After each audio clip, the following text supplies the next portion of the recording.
오늘 우리에게 주신 하나님의 말씀 사무엘하 22장 1절부터 25절까지의 말씀입니다.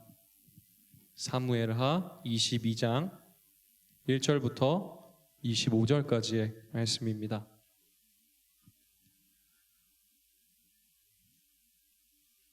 다 찾으신 줄 알고 우리 함께 합독하겠습니다. 시작. 여호와께서 다윗을 모든 원수의 손과 사울의 손에서 구원하신 그날에 다윗이 이 노래의 말씀으로 여호와께 아뢰어 이르되 여호와는 나의 반석이시요 나의 요새시요 나를 위하여 나를 건지시는 자시요 내가 피할 나의 반석의 하나님이시요 나의 방패시요 나의 구원의 뿌리시요 나의 높은 망대시요 그에게 피할 나의 피난처시요 나의 구원자시라. 나를 폭력에서 구원하셨도다. 내가 찬송받으실 여호와께 아뢰리니 내 원수들에게서 구원을 받으리로다. 사망의 물결이 나를 애우고 불의의 창수가 나를 두렵게 하였으며 수월의 줄이 나를 두르고 사망의 올무가 내게 이르렀도다. 내가 환난 중에서 여호와께 아뢰며 나의 하나님께 아뢰었더니 그가 그의 성전에서 내 소리를 들으시며 나의 부르짖음이 그의 귀에 들렸도다. 이에 땅이 진동하고 떨며 하늘의 기초가 요동하고 흔들렸으니 그의 진노로 말미암음이로다. 그의 코에서 연기가 오르고 입에서 불이 나와 사르며 그 불에 숯이 피었도다. 그가 또 하늘을 들이우고 강림하시니 그의 발 아래는 어두캄캄하였도다. 구름을 타고 나르시며 바람날개 위에 나타나셨도다. 그가 흑암 곧 모인물과 공중에 빽빽한 구름으로 돌린 장막을 삼으심이며 그 앞에 있는 광채로 말미암아 숯불을 피웠도다. 여호와께서 하늘에서 우레소리를 내시며 지존하신 자가 음성을 내시며 화살을 날려 그들을 흩으시며 번개로 무찌르셨도다. 이럴 때에 여호와의 꾸지람과 콧김으로 말미암아 물밑이 드러나고 세상의 기초가 나타났도다. 그가 위에서 손을 내미사 나를 붙드시며 많은 물에서 나를 건져내셨도다. 나를 강한 원수와 미워하는 자에게서 건지셨으며 그들은 나보다 강했기 때문이로다. 그들이 나의 재앙의 날에 내게 이르렀으나 여호와께서 나의 의지가 되셨도다. 나를 또 넓은 곳으로 인도하시고 나를 기뻐하심으로 구원하셨도다. 여호와께서 내 공의를 따라 상 주시며 내 손의 깨끗함을 따라 갚으셨으니 이는 내가 여호와의 도를 지키고 악을 행함으로 내 하나님을 떠나지 아니하였으며 그의 모든 법도를 내 앞에 두고 그의 규례를 버리지 아니하였음이로다. 내가 또 그의 앞에 완전하여 스스로 지켜 죄악을 피하였나니 그러므로 여호와께서 내 의대로 그의 눈앞에서 내 깨끗한 대로 내게 갚으셨도다. 아멘. 오늘은 사무엘하 22장 다윗의 송별시라고 일컬어지기도 하고 때로는 다윗의 성전가라고 불려지기도 하는 그 말씀 51절 가운데 25절까지 보았습니다. 송별시라고 할 때는 사무엘하가 이제 다윗의 이야기로 끝나게 되는데 이제 다윗이 죽음을 앞두고 마지막으로 부르는 노래다. 그래서 송별시라고 이렇게 이름을 붙이는 거고 다윗의 승전가다 이렇게 부를 때는 이 다윗이 어떻게 전쟁터에서 승리를 거두고 그의 삶에 하나님의 놀라운 구원을 힘입었는가 그 하나님의 놀라운 구원을 막 이렇게 웅장한 어조로 찬양하고 있기 때문에 그런 의미에서는 승전가다 이렇게 부르는 겁니다. 오늘 이 시편 사무엘하 22장은 시편 18편과 똑같아요. 다른 게 하나 있는데 시편 18편의 표제로 이렇게 작은 글씨로 되어 있는 게 여기 사무엘하 22장에서는 1절로 들어와 있어요. 그래서 표제가 절수로 들어와 있다는 거죠. 사실 시편에 있는 여러 표제들 있잖아요. 히브리어 성경에서는 거기도 1절로 쳐요. 근데 우리 한국말 성경으로 번역하면서는 그 표제는 1절로 안 치고 그 다음 2절서부터를 1절로 치니까 히브리어 성경이랑 우리 한국말 성경은 조금 절수가 다르긴 합니다. 어쨌든 22장의 말씀은 시편 18편과 거의 똑같다. 단어 몇 개 빼고는 거의 똑같습니다. 자신의 기도를 시어를 사용해서 여러 가지 운율적인 요소들을 집어넣어서 지금 신앙 고백을 하고 있는 거예요. 이 시편이 기록된 상황을 오늘 1절은 기록하고 있습니다. 여호와께서 다윗을 모든 원수의 손과 사울의 손에서 구원하신 그날에, 다윗이 이 노래의 말씀으로 여호와께 아뢰어라고 했으니까 오늘 이 기도문 혹은 이 시편이 기록된 상황은 다윗이 위험한 상황에서 구원을 받았을 때예요. 그래서 이게 굉장히 긴 시지만 다윗이 어떤 위급한 상황에서 구원받았을 때 이걸 하프를 연주를 하면서 노래를 했고, 또 이러한 다윗의 전통은 후대까지 이어져서 시편으로 기록돼서 그 후대의 제사장들이나 레위 자손들이 하나님 앞에 예배드리는 공적인 예배에서 이 찬양을 불렀다는 것입니다. 지금은 그 운율은 사라지고 가사만 남아 있으니까 우리는 가사를 묵상하면서 어떤 찬양이었을까 이렇게 상상해 보는 것이죠. 오늘 이 사건을 보면 다윗의 일생에 있어서 가장 중요한 주제는 구원이라고 하는 주제라고 하는 거 알게 되죠. 다윗은 8형제 중에 막내로 태어났습니다. 그래서 부모의 눈에는 다윗은 존재감이 없었어요. 그래서 그는 어려서부터 가장 힘든 일, 허드렛 일을 맡아서 양떼를 거느리고 산에 올라가서 어린 나이 때부터 양을 쳤어요. 어린 나이인데 양을 몰고 다니면서 양을 치다 보니까 부모는 절대 이해할 수 없는 정말 어려운 상황들을 많이 겪었어요. 다윗이 나중에 골리앗과 싸울 때 사울 왕 앞에서 고백한 걸 보면 내가 곰과도 싸웠고 사자와도 싸웠다 이렇게 얘기를 하고 있으니까 20세가 되기 전에 청소년기 시절에 다윗은 그 나이대 아이들이 경험하기에는 너무너무 뭐라 그럴까 견디기 힘든 무시무시한 일들을 겪은 거예요. 그러면 삶에 굉장히 트라우마가 생길 만도 한데 다윗은 그때부터 하나님을 경험하기 시작합니다. 하나님이 날 구원하셨다. 이렇게 고백하고 그 맹수들의 손에서도 구원하셨는데 저 할례받지 못한 자 골리앗으로부터 나를 구원하지 못하시겠느냐라고 하는 믿음의 고백이 거기서 막 나오기 시작해요.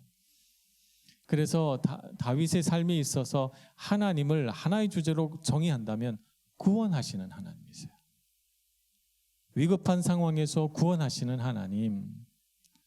다윗이 부르짖어 기도할 때 외면하지 않으시는 하나님으로 그렇게 다윗은 하나님을 경험하기 시작한 것입니다.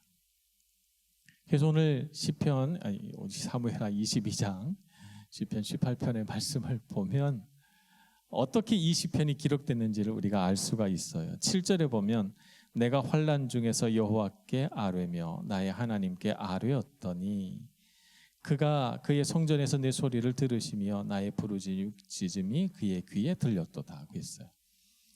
이 시편은 하나님의 구원의 사건이 일어난 이후에 기록된 거예요. 그러나 이 시편이 기록되기 전에 어떤 일이 있었어요? 기도가 먼저 있었어요. 그가 성전에서 기도했고 급박한 중에 하나님 앞에 환난 중에 하나님께 부르짖었어요. 그게 전쟁터일 수도 있고 그가 양을 치는 목자 시절일 수도 있고 또 사울에게 쫓기던 그 광야 생활일 수도 있어요.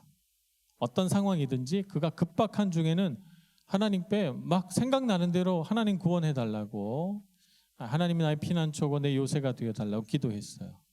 근데 하나님이 놀랍게 응답하셨죠. 기적적으로 그를 구원해내시고 전쟁터에서 승리하게 하시고 사울 왕의 손에서 건져주셨어요. 사울 왕이 다윗이 숨어있는 굴속까지 들어왔지만 모르고 그냥 나갔어요. 그죠? 그리고 한 거리가 몇백 미터밖에 되지 않는데 그 가운데 골짜기가 있어서 사울 왕이 손만 뻗으면 잡힐 것 같은 그 가까운 거리에서도 다윗을 잡을 수 없게 돼요. 왜냐하면 가운데 너무 깊은 골짜기가 있어서. 그래서 정말 다윗이 아슬아슬하게 사울 왕의 손을 피해서 목숨을 부지하게 됩니다. 그 모든 구원의 사건들이 하나님의 도우심이다라고 그는 고백하고 있는 것입니다. 그래서 그것을 그가 평안할 때 자기 삶을 뒤돌아보면서 시편으로 쓴 것이죠. 우리는 하나님과 관계를 맺을 때 내가 급할 때 기도해요. 내가 기도해야 할 필요성이 있을 때 하나님 나를 도와주소서. 내 삶에 이런 필요가 있고 내 삶에 이런 도전이 있고 이런 어려움이 있습니다. 우리의 마음의 평안을 위해서 내 삶에 다가온 문제들을 고민하면서 하나님께 기도해요. 그리고 나서 우리 삶 가운데 하나님의 구원이 임하시죠. 우리도 어려움을 넘어서기도 하고요. 때로는 생각지 못한 새로운 방식으로 내 문제를 해결해 나가기도 해요. 다윗과 다른 점은 다윗은 돌아와서 그 문제가 다 해결된 다음에 이렇게 뒤돌아보면서 하나님 그때 날 도우셨구나 생각하면서 그 순간을 다 시편으로 남기고 그걸 기도했는데 우리는 해결되면 기도를 잘 안 한다는 거죠.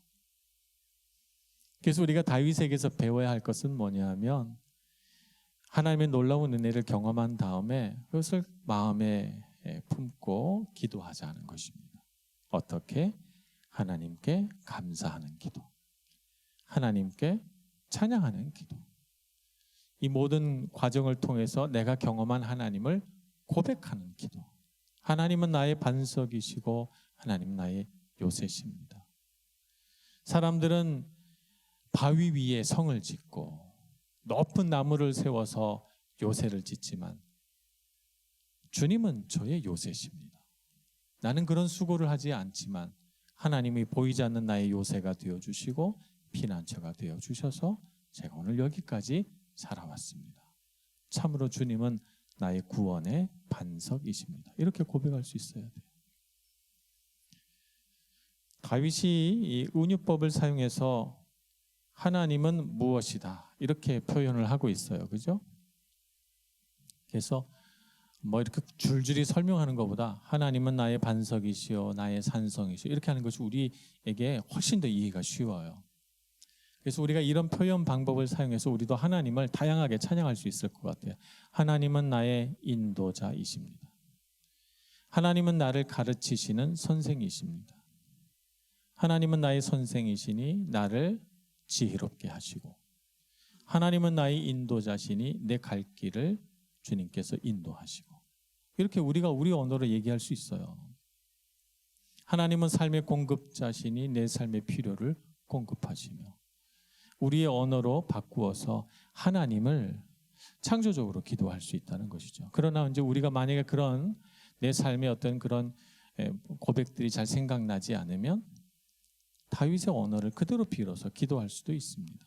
그래서 다윗의 언어를 가지고 기도하면서 내 삶에서 경험된 하나님은 어떤 하나님일까 생각해 보는 것은 우리에게 무척 유익한 일이라고 말할 수가 있습니다. 왜냐하면 이것이 바로 하나님과의 관계를 깊어지게 하는 길이기 때문입니다. 필요할 때만 하나님을 찾고 필요가 채워지면 하나님을 잊어버리면 관계가 깊어지지 않아요. 우리도 인간관계를 맺을 때 그런 사람들이 있거든요. 꼭 필요할 때만 연락하는 사람이 있어요. 몇 번 반복이 되면 전화가 오거나 문자가 오면 이 사람이 또 나한테 뭘 원해서 전화 연락한 걸까? 이런 생각이 들거든요. 그죠? 그런데 어떤 그런 필요에 의해서 우리가 친구 관계도 맺고 이렇게 할 수 있어요. 일도 같이 하고 할 수 있어요. 근데 그런 거 없이 지난번에 정말 저한테 많이 도와주셔서 감사합니다. 별건 아니지만 같이 식사라도 한번 할까요? 이렇게 되면 이제 관계가 깊어지잖아요. 거기는 그런 무슨 어떤 필요에 의해서 만나는 건 아니니까. 그래서 인간관계가 깊어지는 거예요. 그죠? 그런데 딱 필요가 채워지는 순간 그 다음부터는 연락 안 해. 그러면 이 사람은 그냥 나를 이용하는 관계구나 이렇게 생각이 들어서 다음에 연락 오면 좀 피곤해지 경향이 있더라고요. 그래서 하나님도 그러실 것 같다는 거죠. 그래서 하나님께 기도하고 어떤 구원의 사건들이 일어난 후에 그 사건을 놓고 하나님께 한 번 더 기도하는 것은 정말 유익한 일이라고 볼 수가 있습니다.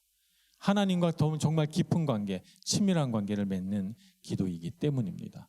그런 면에서 보자면 다윗은 정말 하나님과 관계를 잘 맺는 사람이었다. 우리도 다윗처럼 그렇게 하나님과 관계를 맺어가야 되겠다는 것입니다.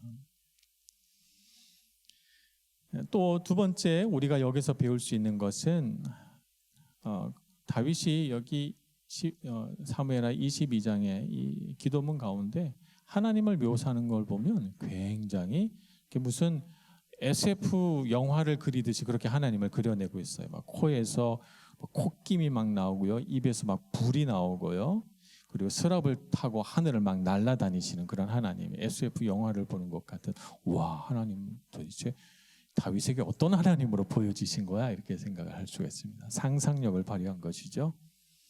영적인 상상력을 발휘해서 하나님은 이렇게 나의 삶 가운데 일하셨겠다. 보이지 않는 영적인 영역에서 하나님께서 일하신 것을 그가 상상해서 그려내고 있습니다. 그렇습니다. 하나님은 정말 우리가 보지 못하는 영역에서 우리를 위하여 싸우시는 분이십니다. 우리 눈에는 모든 일들이 다 평범하게 보이지만, 그러나 하나님의 나라 안에서는 하나님이 우리를 위하여 정말 놀라운 능력을 발휘하고 계시다는 것을 우리가 기억해야 됩니다. 그래서 그 영적인 세계에서 하나님이 하신 일들이 우리 삶 가운데 결과물로 찾아오는 것이죠. 그래서 우리는 우리 삶의 어떤 일들을 볼 때 하나님께서 어떻게 일하셨을까 이렇게 상상해 보는 것도 참 좋은 일인 것 같아요. 그래서 여러분이 삶 가운데 하나님께서 보이지 않는 영적인 전쟁터에서 싸우고 계시다는 사실을 기억하시고, 여러분이 싸우는 그 싸움은 하나님 손에 달려 있다는 것.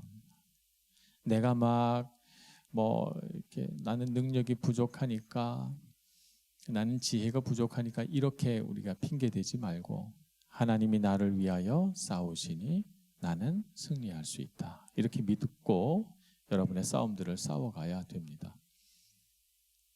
그래서 우리가 살다가 보면 넘길 수 없을 것 같은 순간이 들거든요. 그래서 감정적으로도 내가 여기서 정말 못 참겠다 싶은 그 감정이 복받치는 순간이 있는데, 그 순간을 하나님이 나를 위하여 싸우신다 생각하고 이겨내셔야 돼요. 그 한 고비를 딱 참아야 돼요. 여러분이 살다 보면 인내하고 오래 참고 막 최선을 다해 노력했는데 여기가 최선이야 라고 생각하는 부분이 있거든요. 근데 사실은 그때 참아야 돼요. 그것보다 더 여러분이 인내하면서 나아가야 됩니다. 그때 어떻게 인내할 수 있느냐? 하나님이 나를 위하여 싸우신다. 그러니 내가 여기서 포기하지 말고 한 번 더 참고 인내하고 이 고비를 넘어가자라고 생각해야 됩니다.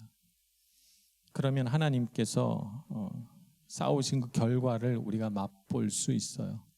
많은 사람들이 그 고비를 넘기지 못하고 내가 해요. 내 감정이 올라오는 대로 내 힘이 여기까지다 생각하는 그 순간 탁 놔버려요. 그렇게 되니까 결국에는 하나님이 하신 일들을 못 보게 되는 거예요.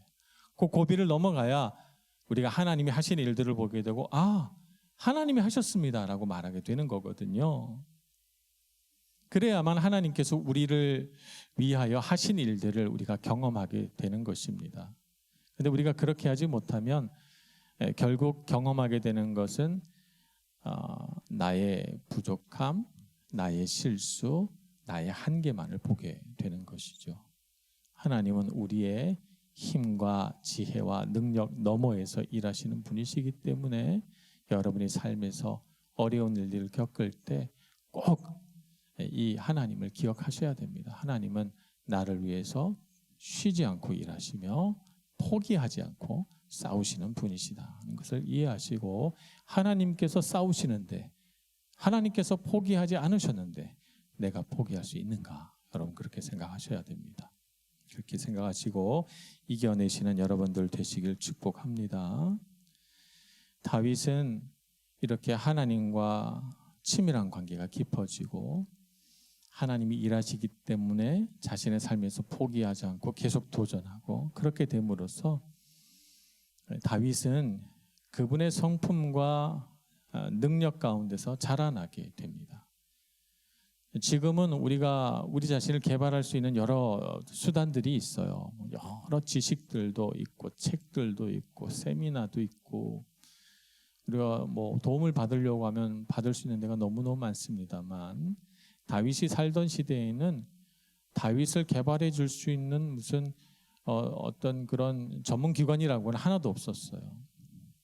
근데 다윗은 대단히 뛰어난 능력을 가지고 이 세상을 살아갔거든요. 정규 교육을 받은 사람도 아니고 집안에서 무슨 어떤 지원을 해줘가지고 어떤 혜택을 받으면서 큰 사람이 아니에요. 오로지 자기 힘으로 자수성가한 사람이에요. 다윗은.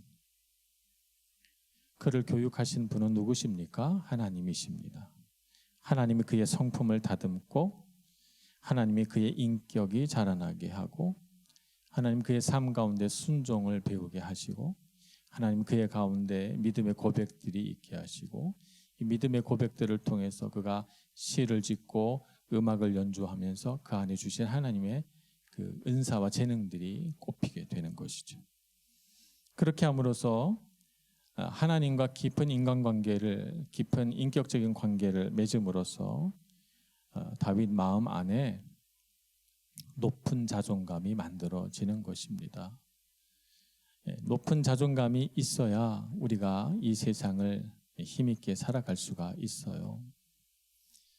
많은 청년들이 능력 있어지기를 원하고 또 졸업장도 있어야 되고 또 좋은 직장 또 물질도 있어야 되고 우리에게 필요한 건 참 많아요. 참 많습니다만 이 모든 것들을 다 우리가 필요를 채우고 이 세상을 멋지게 살아가려면 가장 중요한 것이 높은 자존감이거든요. 근데 높은 자존감은 내가 높은 자존감을 가져야 되겠다고 해서 가져지는 건 아니에요. 나에 대하여 자신감을 가지고 난 그래 잘할 수 있어 라고 하는 생각은 내가 내 자신을 쇠뇌해서 생기는 건 절대 아닙니다. 하나님께서 나를 그렇게 자라나게 하시고 나를 도우신다는 믿음의 확신이 높은 자존감이 되는 거예요.